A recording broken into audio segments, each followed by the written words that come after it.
ఇద్దరం గొడవపడుతున్నాం. నేను వెళ్ళిపోతున్నాననే ఆవేశంలో అలా తోశాడు అని రీతు చెప్పడంతో ఇది మీ ఇద్దరికీ సంబంధించిన విషయమే కాదు.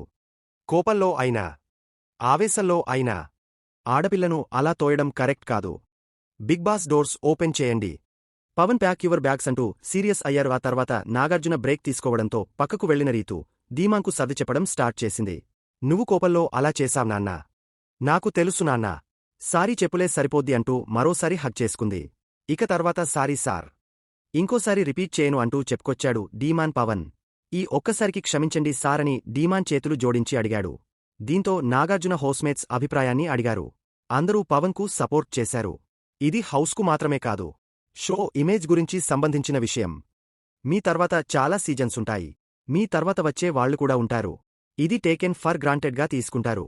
హౌస్లో ఇలాగే బిహేవ్ చేస్తే షో పడిపోతుందని అన్నారు. నాగార్జున వీడియో చూస్తుంటే నాకు చాలా కోపం వచ్చింది.